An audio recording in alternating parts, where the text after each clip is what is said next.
why the interest sa ganitong klaseng parasite? May epekto ba siya sa tao or sa mga marine organisms lang siya or Kinakain kasi yung snails, Dok, eh. So, kung susumahin, yung mga snails ay host siya ng parasite.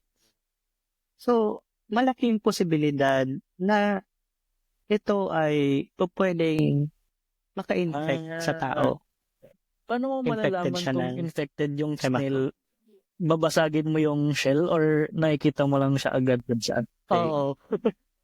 Actually, babasagin mo talaga, i-inspect mo siya. paano yun pagbibili ka sa palengke? Paano mo may ensure na yung mabibili mo ay wala siyang parasite?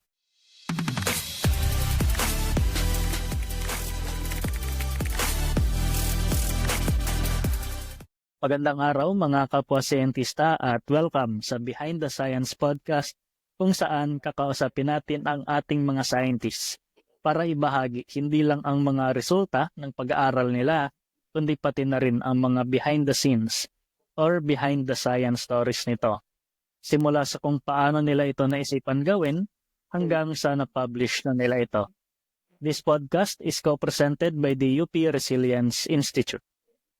So our guest graduated BS Biology from Ateneo de Naga University and Master of Science in Zoology, major in Aquatic Zoology from UP Los Baños.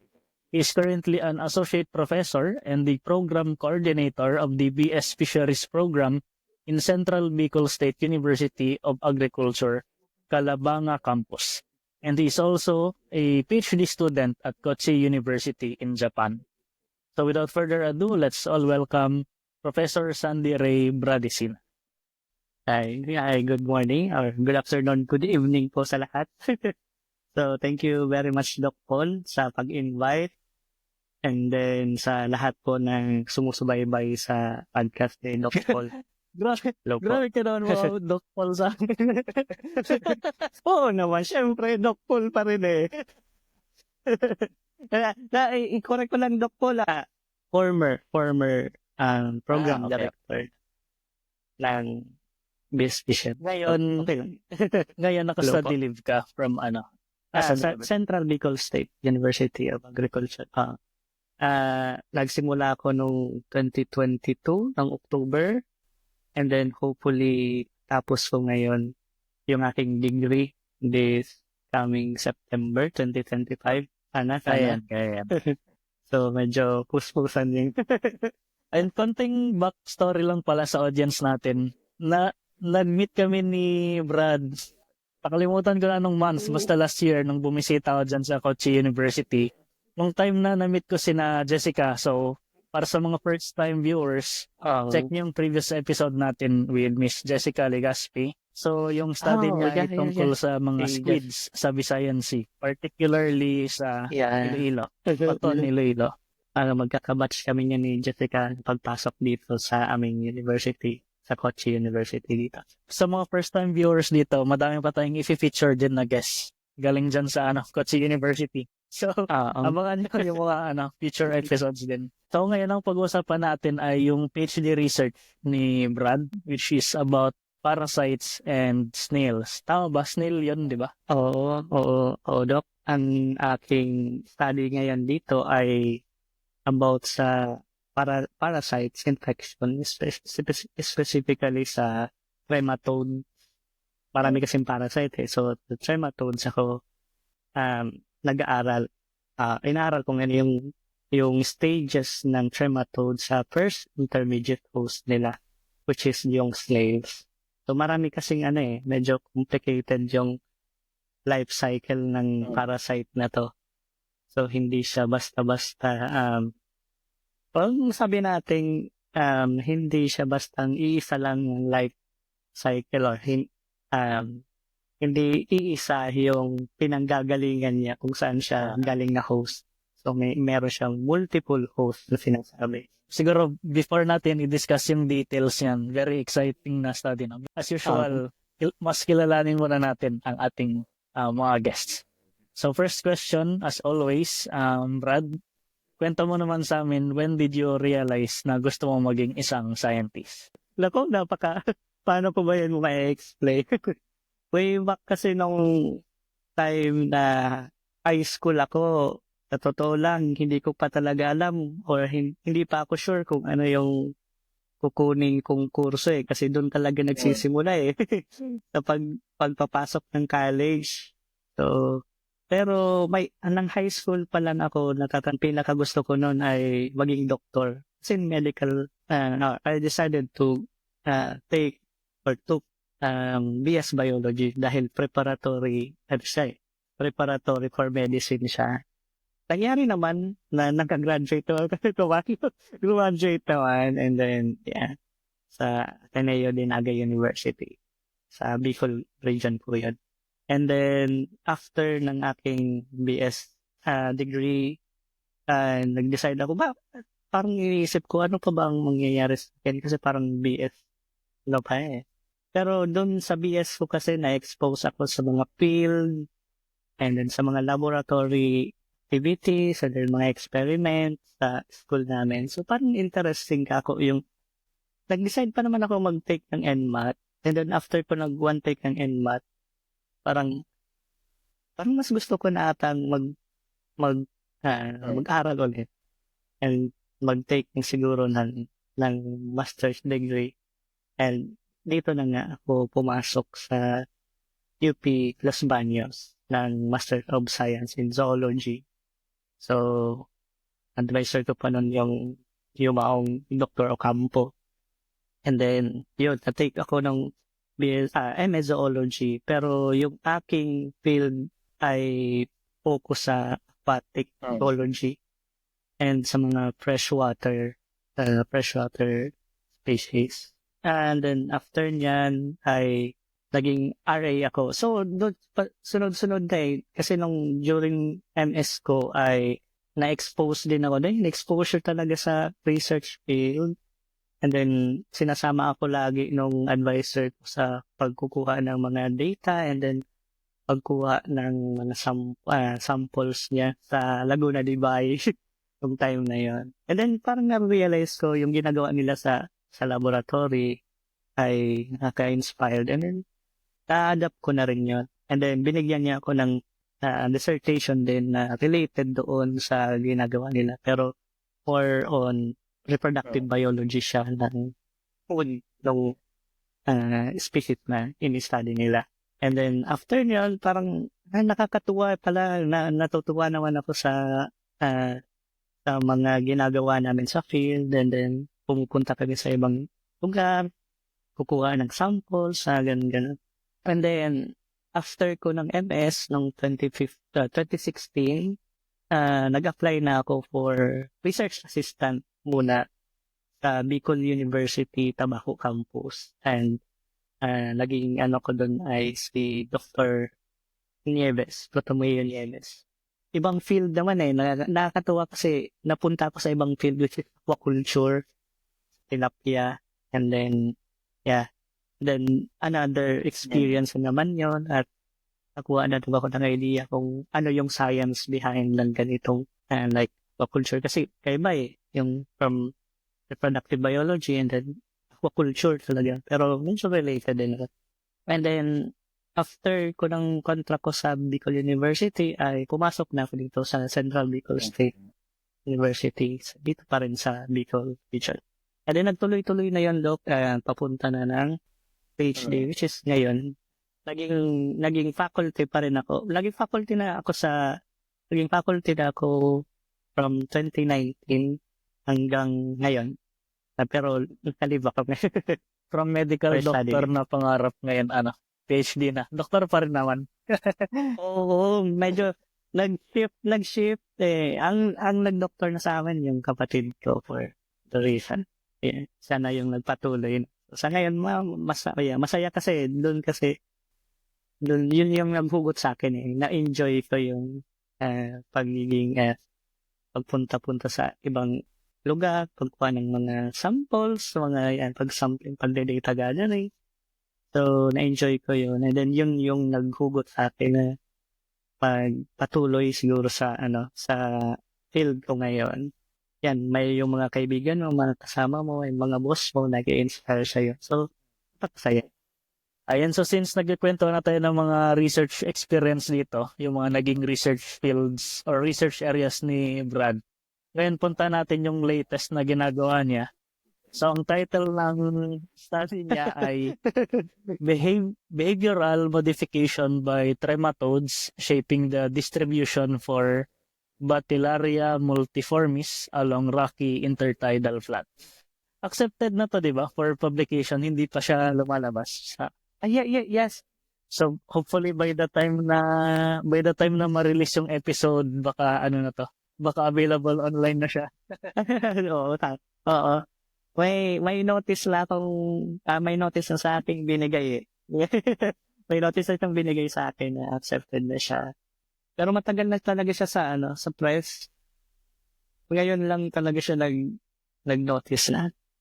And anyway, napaka-happy nga namin nung nag-enjoy ko na.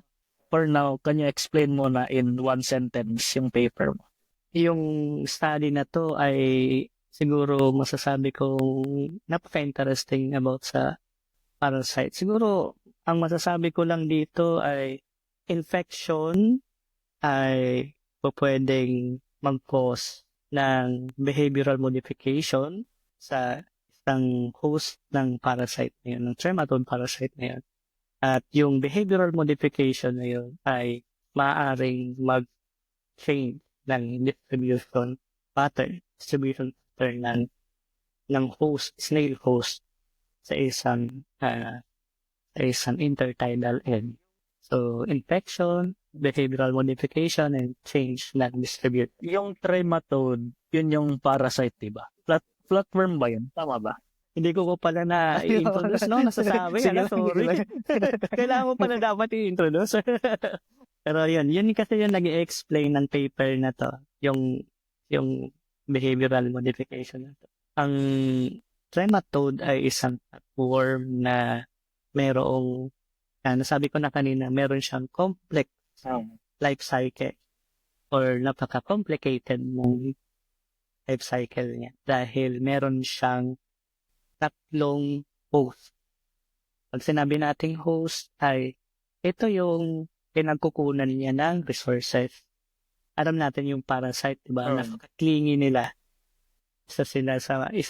Ang organism na ito ay napaka-dependent sa kanilang host. Maging ito man ay bird, fish, or snails. So by the way, ang trematode ay meron siyang 2 to 3 hosts. Isa na dito yung snail na ni-study ko ngayon. Ang pangalawa niyang host ay maaring fish or other crustacean or another snail. At tinatawag yan na secondary intermediate host. Yung snail na first ay first intermediate host. At ang final host niya ay pwedeng bird or any mammal na species. Yun yung complex or life cycle ng isang trematode. Kaya niyang palipat-lipat. So within sa life cycle niya, kaya niyang lumipat-lipat? Oo, Doc. Kailangan niyang lumipat kasi para ma-maintain niya yung buhay, homeostasis. And then, maging adult form siya. Actually, nagiging adult form siya doon sa pinaka-final host niya. Sometimes tinatawag ito, sa mga journal na mababasa natin, ang tawag dito ay definitive host or yung final host na sinasabi, which is the bird. Doon yung adult form ng trematode. Kasi doon siya sa isda, tapos kakainin ng ibon yung isda, nakain niya yung parasite. Yun, okay. Opo, ganon yung sistema ng kanyang life cycle. So, and then from the bird, since meron doon na adult, and kung infected na yung bird ng trematode na yun, ay yung dumi ng bird ay pupunta ulit sa isang area, which is kung may mga tubig yan. Yung tubig kasi isa yun sa pinaka-importante na tawag yan, requirement para ma-survive ng pinaka-early or pinaka-unang para sa trematode na nirelease or egg, sinasabi nating egg ng trematode. And then after ng egg, mag-hatch siya dyan sa soil. And then magsiswim siya to water. And maghahanap siya ng snail, which is the first intermediate host. And pag na-infect niya yung snail, magpo-form yan ng tinatawag niya nating cercaria stage. Or minsan para siyang tadpole. Makikita mo siya sa microscope, para siyang tadpole-like or sperm-like. So, cercaria yung tawag.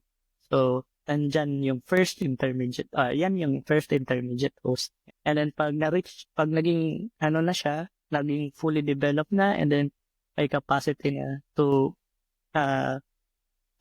transfer para sa secondary intermediate host niya, maghahanap na siya ng second host niya. Pwede na siyang mag-release doon sa first intermediate host niya. Pwede itong fish, pwedeng hanapin. Depende sa types ng trematode.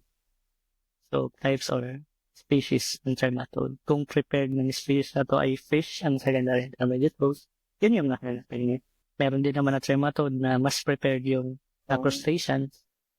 May follow-up pala ako dyan. Paano ka napunta sa ganyang field? Why the interest sa ganitong klaseng parasite? May epekto ba siya sa tao or sa mga marine organisms lang siya? Or Salamat, Doc, sa iyong tanong na yan. Actually, sagutin ko muna yung bakit ako napunta, no? Kasi, actually, yung story niyan, nung nasa UPLB ako, ang aking co-advisor noon ay si Dr. Pallier ng UPLB. Napakagaling talaga isa talaga siya sa hinahangaan kong scientist ng parasitology. Dahil siya yung parang tinitingnan kong pag siya nagtuturo, interested ka na pagdating sa parasites. Pero hindi ko inaasahan na pagdating ko dito sa Kochi ay ito yung pag-aaralan ko. Kasi nung time na nag-usap kami na advisor ko noon, ay napag-usapan namin na sa crabs ako, or crabs yung pag-aaralan ko, freshwater crabs, since yan talaga yung field ko. Pero, pagdating ko dito ay nagkasundo ulit kami na gusto mo bang hinalang na change na lang natin since meron na kasing nag-aaral nung species na pinigay ko sa'yo or na ganitong mga crabs na pwedeng nag-usap naman kami na baka interesado ka pa rin sa pag-aaral ng parasite, which is trematode. Sabi ko, meron naman akong background. So, napakaganda kasi meron akong background sa trematode, sa parasites. Hindi man ganun ka-focus sa trematode, ay may background sa parasites. Thankful ako doon kay Dr. Pallier and then sa UPLB kung mga dahil at least na-adapt ko kagad yung ini-study dito or inaaral niya. So, that's why hindi na rin naman ako hindi pa kasi feeling ko kaya ko naman. Feeling ko kaya ko naman time na yan. So, yun na, nagtuloy-tuloy na rin naman. Pero, isa yun sa mga decision bakit mga decision ko sa buhay dito kung itutuloy ko ba kaya. Pero so far, survive naman. And then, bakit yung ang particular na species na inaaral mo? Anong meron sa kanya? Ay, yun kasi, Doc, ay iniisip ko kasi nagkasundo rin kami ng sensei ko na itong cercaria stage lang ang magandang para sa akin na medyo relevant na pag-aralan. Kasi sa Pilipinas, Doc, kung ewan ko kung nakatikim ka na nun nakatikim ka na ba ng suso na mga snails? Kasi sa Bicol region, sikat yan na pagkain ng ginagataan lang tapos yung mga snails na nakukuha sa ilog, meron lang siyang gata, yung gabi, yung dahon ng gabi, magandang kinakain kasi yung snails, Doc, eh. So, kung susumahin, yung mga snails ay host siya ng parasite. So, malaking posibilidad na ito ay pwedeng maka-infect sa tao. And marami na ring mga studies, especially nga sa Sorsogon, ay merong case ng schistosomiasis. Ito ay na-report na sa LGU and then siguro sa ibang research ni ma'am noon na meron silang nakitang mga parasites sa mga cercaria na infected. Yung mga suso na kinakain locally or kinakain ng mga local na resident sa area. And then, sabi ko region talaga kinakain namin yung actually, nung bata pa ako, kinakain namin yun yung mga snails. So napakalaking information nito na yung snails na to ay pinamamahayan pala siya or ini-infect siya ng isang parasite. And then, pwede kasi itong maka-affect sa tao. So, tinatawag nila itong zoonotic infection. Or, ibig sabihin, kaya niyan mag-infect ng tao. Hindi lang sa second na organisms or ng animals or mammals, kundi pati tao kaya niyan. Dito kasi sa Japan, hindi nila masyadong nire-relate yung study sa tao hanggang dito lang sa diversity and molecular. At din kasi iba yung approach, di ba, sa Pilipinas. Dapat may siya. So, siguro sa public health yun. Papasok din sa public. Baka later on, maging cause ito ng malakihan. Hindi naman natin hinahangad, pero malakihan problema sa health ng nagkakatake ng parasites. Depende. Isipin mo yung may parasites yung kinakain. And then, later on, pwedeng sa kakakain nila, nakaka-adapt na yung parasite sa katawan ng isang tao. And then, pagiging, na sila. And parang, anong tawag din sa terminology? Lalakas yung kanilang resistance sa tao. Pwede yun na makaapekto na sa. So, naisip ko din kasi kanina nabanggit mo na pwedeng maging host din yung fish. Di ba dito sa Japan mahilig sila sa sushi? So, concern ba yung ganyang parasite sa Oo, Doc. Actually, sinasabi ko yan sa sensei ko kung bakit nag-study ka ng parasite sensei and then na kaya itong mag-infect ng fish and then tapos yung mga Japanese kako ay mahilig sa mga sushi at So sabi niya, yun talaga yung kumbaga hindi na maalis yung traditional na pagkain na yan. So ang ginagawa na lang ay dapat linisin talaga siya ng maigi. Titingnan kung talagang may something sa tissue ng fish. Makikita naman kasi siya. Actually, may isang parasite na hindi siya trematode. Actually, nematode yung tawag, yung roundworm. Nematode siya. Na yun talaga yung palaging nakikita sa tissue ng fish. Kasi kaya nga ding mag-infect sa tao. Delikado siya sa tao kung hindi malinis yung pag-process ng sushi. So, yan yung inanan. Pero yung sa trematode kasi ay may specific siyang, ang mga parasite kasi ay may specific siyang target organs. Halimbawa sa stomach lang siya, nasa stomach lang din siya. So, sometimes inalis natin yung stomach. So, hindi masyadong yun. Pero, depende sa parasites like yung nematode na yung sinasabi natin, ay pumupunta kasi siya sa tissue ng fish. So, makain sa sushi. Ng tao. Kung hindi malinis yung pagkaka-process. So, with that, paano mo inaaral yung mga parasites doon sa snails? And ano yung mga nakita mo? Sa part ko, ang binigay kasi sa akin ay yung species ng snail ay Batilaria snails. So, meron siya. Dito sa Japan ay merong apat na binigay sa akin na species ng Batilaria multiformis, atamentaria, yung Lectoseponata pa ata yun, or Sonalis. Itong apat na to ay kilalang kilala, or actually, yung dalawa ay kilalang kilala na primary host ng Cercaria bacteria na tinatawag, which is yung trematode, yung early stage ng trematode. Ang tawag ay Cercaria bacteria. Itong dalawang snail na to ay pinaka-main host ng Cercaria bacteria.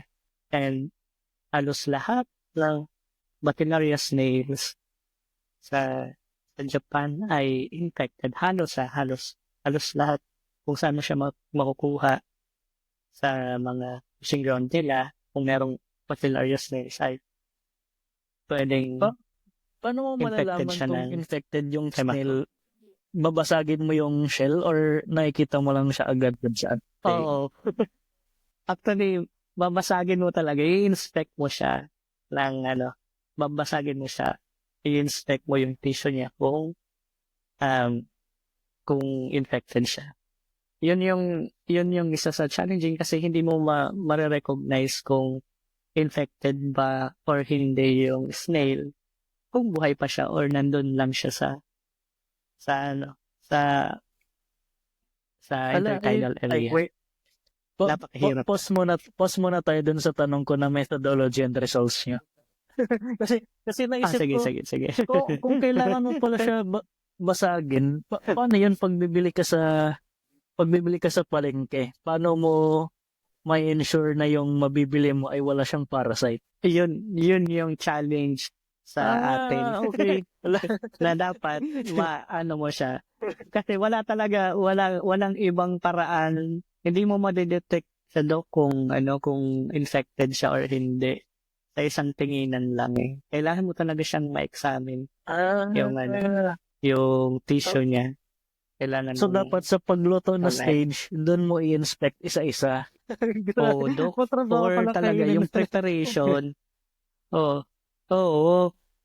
Yung kaya pag infected, kung halimbawa may infection sa isang area na kinukunan ng mga local people doon or local residents doon sa area, halimbawa pagtingin mo or pag-survey mo, pag-crack mo ng snails, nakita mong may nakakuha ka ng infected snails na infected ng trematode. So, kailangan mo talagang pagsabihan yung ibang or yung local doon na meron kayong or ang mga snails dito ay infection ng trematode. Wow. Hindi talaga, Nakakatakot pala siya. walang ibang paraan.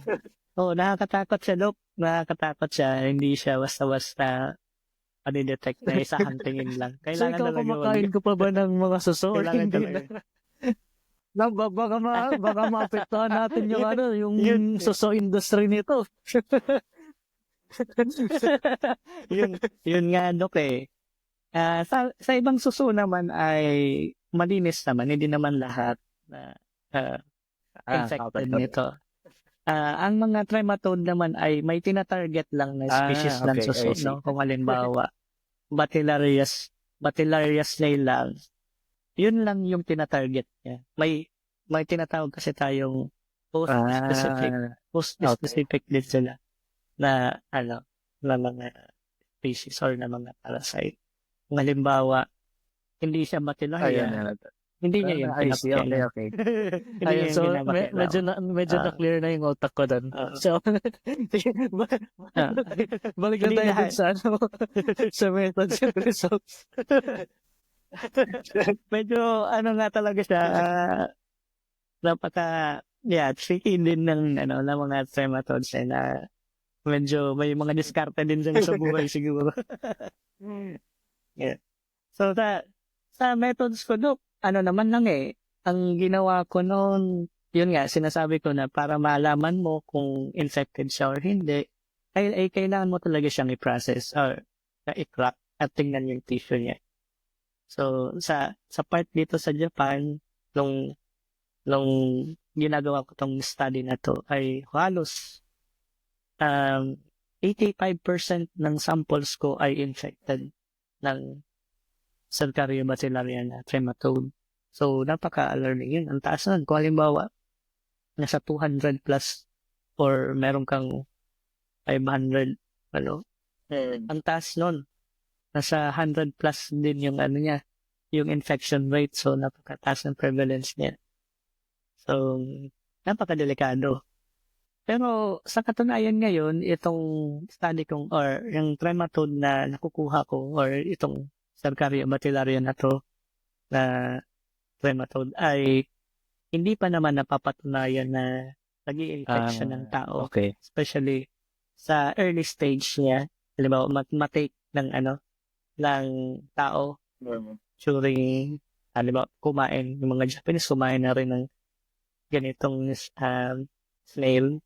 So, wala pa naman study na nag-confirm na nakaka-apekto. Pero, syempre, pag-iingat pa rin tayo kasi dahil wala pa naman record, hindi natin alam. Yung record wala, pero Baka nangyayari hindi na. natin Hindi alam. lang Baka na, nangyayari na hindi lang natin allow or hindi lang natin na-trace. So, napaka-importante na alaman ito. Kaya, isa din to sa mga pinush by Sensei na tingnan natin yung prevalence and then yung ganitong sitwasyon. Pero nung nag-sampling ako sa Pinas last December, yung nag-contact tayo sa field ako noon, nakakita din ako ng infected na snails na nakita ko sa fish pond. Okay. So, nasa fish pond lang kasi, bakit ba nasa fish pond yun? Yung snail na yun ay nakita ko sa fish pond. And then, kasi, yung snail na yun ay isipin mo, yung trematode na yun ay nasa snail na nandun sa fish pond. Bakit mapapaisip ka, bakit ka nandyan?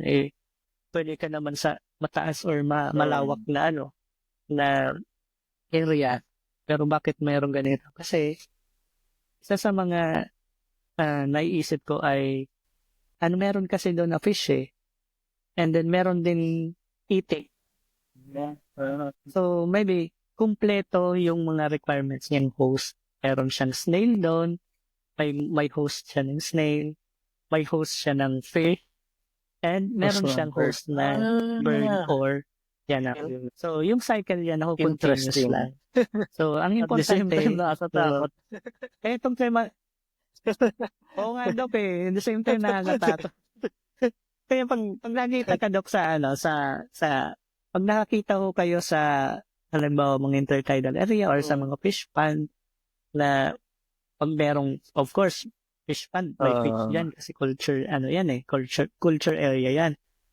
Pag meron ka pang nakikitang mga birds, like, migratory birds, like, alam mo ba, nakita ka na ba, Dok, yung white na bird na pupunta sa likod ng kalabaw?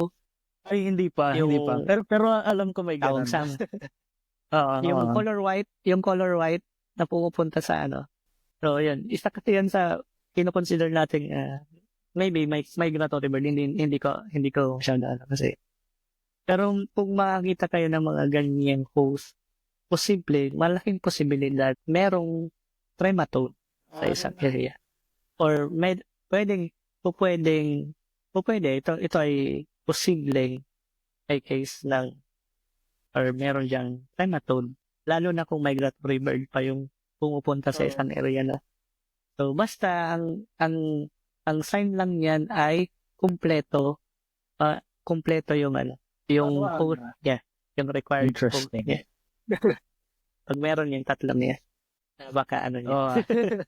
Interesting. Ayun. So, ngayon, ayun, siguro punta naman natin yung more on behind the scenes. I hope madami natutunan yung audience natin sa part na yon. pero sana hindi natin sila natakot. Hindi naman. Sa atin naman, like kung may mga mahilig sa sushi, yung trematode na inaano ko ay hindi naman kasi totally siya pumupunta. Or hindi ko pa alam kasi marami kasing klase ng trematode, Dok. Hindi ko lang din alam kung yung ibang species ng trematode ay pumupunta sa mga tissues or organs. Hindi ko pa, kailangan natin pag-aralan yung mga gano'n. or kung meron man, yun yung iniingatan natin. Pero sa part ng ini-study ko ay nasa stomach lang din siya ng fish or sa ibang gills. Which is secondary intermediate. So kapag nilinis mo yung isda, tanggalin mo And- yung mga lamang loob, okay na. Walang problema. Oo. And then, hugasan talaga siya ng maigi daw. Yun lang talaga yun. Lutuin ng maigi and hugasan ng maigi. Yun yung dapat na gawin talaga kung magpe-prepare. And isa nga yun sa mga problema kung kumakain tayo ng sushi, lalo na yung mga mahihilig sa sushi, ingatan din natin, maging din, aware, sabi nga aware. So, ganitong organism. So far, Wala pa. Okay wala pa naman na nare-report, pero hopefully, okay pa. Ayun. Lalo na sa Pilipinas, medyo okay pa. Ang lang din naman ay maging, aware lang yung mga kain ng gano'n or sa local residents ng area. Ayun. So ngayon, punta naman natin yung more on behind the scenes. So yung study mo na to, paano yung funding setup nito? Okay naman, pagpunta ko dito, ko naman parang prepared na ata ng sensei. Okay. Yes. hindi ko na siya masyadong inanohan pero sa sa aking pagkakalam ay grant ito ng yung CSPS, yung Kakenhi, ang tawag doon, yung something. Kakenhi grant. And then hindi ko na masyadong inanohan si sensei nito kasi pero yun, Kakenhi grant. Ano ba to? Yung pagpunta mo ba dyan under mixed scholarship or scholarship mismo ng Kochi University? Mixed scholarship. Pero yung study niya sa parasites sa method ay prepared na talaga sa kanya. At hindi ko na rin naman hindi ko na rin naman hiniway-himay pa. Ayun. So in doing yung ganitong study, yung ginawa mo na intertidal na study, ano yung mga challenges in doing this kind of research? Nako. Ang isa sa mga challenges ko ay ang pag-field. Sa pag-field kasi namin, malayo sa ibang prefecture kami pupunta. Hindi lang dyan sa doon lang kasi merong na species or na snail or Bacillus snail na kinakrack ko. So, pupunta ka talaga doon Medyo mahirap pumunta, lalo na pag winter. Kasi alamig. Pero so far, sa laboratory naman, madali lang naman siya. Siguro nasanay na lang din ako nasa microscope. Pero sa isang challenge siguro yung pagtingin talaga ng parasite, ng trematode, ng species. I-identify mo pa kasi siya kasi may iba-iba pa siyang species ng parasite, hindi lang iisa. Meron pa siyang siguro 5, 6. Pero hindi yan sa isang snail, may isang so hindi siya parang lahat ng species nandun sa isang snail. Hindi.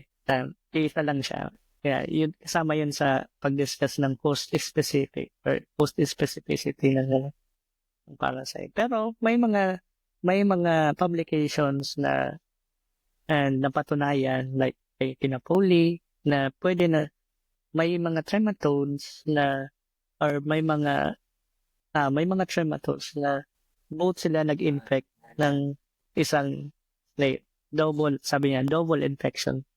Yung technical term nila sa journal nila. Double infection. Pero napaka-rare nun. Napaka-rare yung nangyari. Kasi competition kasi yun ng parasite sa isang host. Siyempre, ayaw mo naman mag-compete sa isang host. May kakumpetensya ka sa nutrients mo. Ayaw niya. Pero sa part namin, wala. Sa study ko, wala pa naman ako na-hit na double impact. Gano'ng kadami yung samples na inanalyze mo for this study? Naku, Dok, madami. Sa ngayon, itong study ko ngayon, naka-crack ako ng halos more than 1,000 snails. Medyo Tapos konti ikaw, pa nga ikaw yan lang mag-isa yun. Sabi nga na sa ko, konti pa nga yan Oo. Oo, Dok. Kita yan. Hanggang umaga na yan. Titingin-tingin ka ng mga parasite. So, yun yung isa sa mga challenges na na-encounter ko. Yung pag-crack ng 1,000 na Wala sample bang sa yan? Wala bang lab. AI na picturean mo lang tapos AI na mag-identify ng species ng parasite and wala, Dok eh. Wala pa kasing masyadong niyan. Pero, yun, pamagaan talaga ng mata. Pero, naman ay, hindi naman siya ganun katinding, intense na sobrang hirap. Part lang talaga. Talagang walang ibang way kundi i-identify mo siya using the microscope. Kung meron kayong microscope na yung nasa monitor na, mas malaking advantage yun kasi hindi ka na hindi ka na talaga po mag-direct dun sa eyepiece lang ng microscope. Meron na ka na sa monitor eh. Madali mo na siyang ma-identify. And then makukunan mo pa siya ng magandang picture. What are your plans moving forward with this research? Napakalaking tanong. Magandang tanong yan para sa akin, Dok. Yung sensei ko ay napaka-supportive niya kasi and then gusto niya din na mas malawak pa ang pag-study namin ng batode, hindi lang dito sa Japan, and gusto niyang i-extend yun sa Pilipinas, which is tropical country. Iba na kasi yung doon parasite sa atin. Iba yung trematode na species natin compare dito sa Japan. So, yun yung gusto namin. Yun yung isang plano namin na explore pa yung ganito. Which is, hindi rin kami magsisettle sa isang klase ng trematode.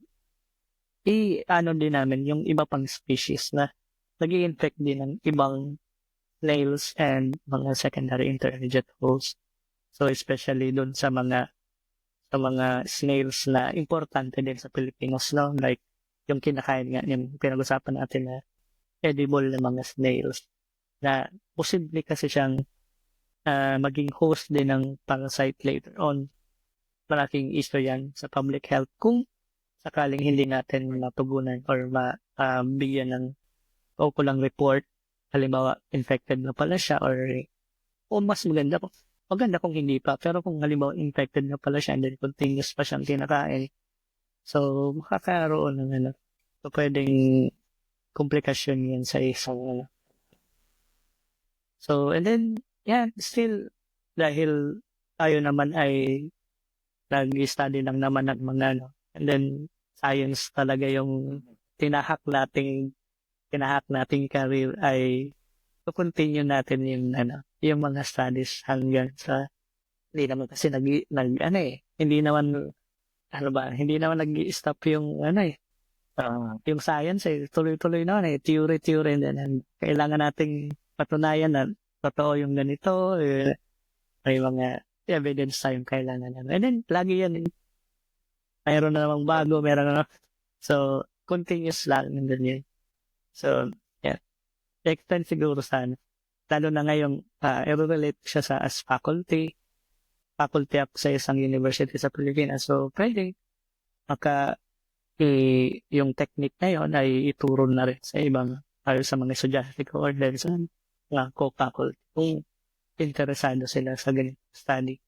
Ay, dito pala sa study mo, kailan mo na-realize na pwede mo na siyang i-publish? Nung naabot mo yung 1,000 samples? Or ganun ba? May sinet ka na number of samples para i-publish or something? Akin kasi, Dok, hindi naman talaga kami nag-rely doon sa number of samples. Although isa yun sa mga pwede. Since dinagdagan siya. Nakita kasi namin na ang isa kasi sa indikasyon na ko ay ang taas ng prevalence ng infection sa snails. Hindi na siya biro kasi every time nakukuha kami ng samples, halimbawa 150 samples, ay 130 niyan infected siya. So parang napaka-alarming naman bakit talagang halos lahat ng na-invade na ng trematode na yan. Lagi talaga siyang both siya sa Bacteria, Sementaria at Multiformes. Itong Bacteria na to ay magka-genus, sila, magka-family sila actually, Sure. magka-family. And then, parehas sila Bacteria at parehas din sila, halos nag-share sila ng parasite. Pero may ibang parasite na nandito lang sa isa na hindi mo makikita dito sa isa.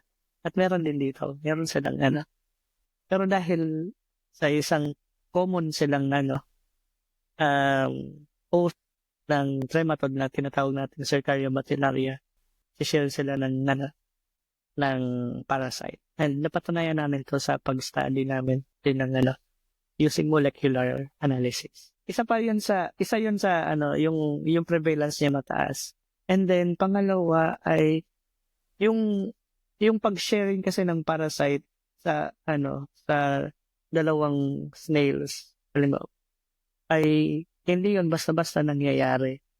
Dahil nga ang parasite ay known as host specific sila. Isang host lang gusto niyang i-atake. Pero sa species na to ng Cercaria bactellaria, both snails, congenerics snails ng bactellaria ay kaya niyang i-infect. So, napaka-interesting niya kasi kaya niya yan. Actually, 4 na yung kaya niya. 4 ng snails ng bactellaria ang kaya niya yan. And new findings siguro later na siguro pag na-publish na namin Just call it dito. Information. Siguro pag pinatulog na ako, parang mas interesting din yung nangyayari sa Pinas. Although meron naman tayong maraming magagaling na parasitologist sa Pilipinas. Hopefully magawa natin din yun collaborate sa kanila. Invite din natin dito. Oo, later. Ayun. So, what are your advice sa mga aspiring researchers? Naku, sa akin, Doc, ang ang sinasabi ko lagi sa mga estudyante ko, kung tatahakin nila yung pagiging ganitong pagiging scientist or paggawa ng research, palagi ko sinasabi sa kanila na gawin niyo yung sinasabi nating SMART. Di ba, yung SMART, very specific, kung pupunta sa research na ganito ay specific. So, Ay, yung acronym pala yun. measurable. Okay, sige. Ngayon ko lang nalaman yan. Sige. Yung SMART. Yeah. Generate ko din yun sa research na Yung SMART ay, be specific sa yung research. Kung halimbawa, kahit nga yung mga undergrad na magta-take ng thesis, di ba? So, kahit sa mga faculty ko na, kasi required na di ba, pag faculty ka sa isang university ay gagawa ka talaga ng research. Lagi kong sinasabi sa kanila na gawin nyo lang yung pinaka-basic sa pagdating sa research. And then, nababasa namin yung SMART, sa research, dapat specific ka. Ang M doon ay measurable yung mo, natatrack yung research. And then, ang A doon is dapat achievable or attainable yung research mo. Dapat kaya talagang gawin to. Hindi yung imposible gawin na research, no? And then, attainable, pa ba? R, relevant. Tama ba? Yung relevant ba yun? Yung Hindi R ko alam doon. yung acronym na yun. Relevant. Dapat relevant yung ginagawa mong research. And then, R and T is yung time. Dapat hindi lang kagandahan ng research ang mo. Dapat yung time na kung meron kang research ay dapat yung time mo doon sa research na gagawin. Siyempre, lahat man tayo kung gusto mo pa ng graduate, yung time kailangan mo dapat kaya yun masok yun doon sa isang hindi lang sa research na pag-graduate, gagawin lahat mo. talaga ng projects kasi yung funding agency may nagsiset sila ng time limit. Oo, no? Importante yun. Hindi lang talaga sa estudyante, pati sa mga researcher talaga. And sa magbago ka man or old senior researcher ka na. Ako, hindi ko pa naman sinasabi new pa rin naman ako Same, kahit same. paano. New researcher Early naman. career, Oo, early career. new pa rin na tayo. So, ginagamit ko rin yun, lalo na sa pagpapa-approve ng mga research, no? Sa internal, ang tawag yun? Yung sa, may tinatawag tayo, pag nagsasubmit tayo ng proposal, or research proposal, ay Yung internal funding lang dun sa externally funded siya, institute o nyo lang. internal funding. So, both yun. So, lahat yun yung sinasabi ko, be smart. Smart yun. Acronym na yun. Napaka-importante yun. And lastly, do you have anything to promote? Ay, nako. Siguro ipopromote ko tong Ay. podcast, and then ipopromote ko din to sa Thanks, mga thanks. estudyante ko. Kasi gusto kong mag-follow sila dito kasi ito na talaga, itong podcast na to ay isa sa mga napaka-informative na podcast, at napakaganda nito kasi student ka. Ito yung new nandito yung bagong mga ginagawa ng mga young scientists, and then dito rin nangyayari yung maintindihan nila yung trend ng science, anong pinag-aaralan natin. So ngayon, and then later on, ma-inspire din sila, and then gumaya din sa atin. And then, kakaroon na, lalawak yung natin. So, yeah. Hopefully, follow nyo to, mga estudyante ko. May and bonus then, daw kayo sa grade. Hindi ko yun masasabi kasi nakalib ako ngayon sa dilim eh. Siguro iba pa rin. Hindi naman. Para sa kanila din naman yan mga ang ganda nga kasi dito malalaman lang din nila yung gaano kahalaga yung pinag-aaralan ng kada expert sa science, or talagang anong field man yan, ay maiintindihan nila kung bakit ito yung pinag-aaralan. Hopefully, maano nila. And then, ma-inspire din sila. Gumaya din sa atin. Ayun. So, I guess hanggang dito na lang muna tayo. So, maraming salamat kay Sir Brad sa papa-unlock ng aming invitation. And of course, sa lahat ng audience na nakinig at nanood, maraming salamat. See you everyone sa next episode. Madami pa tayong pag-uusapan na research na ginagawa ng mga Pinoy scientists. Oh, thank you, sir. Ay, maraming salamat.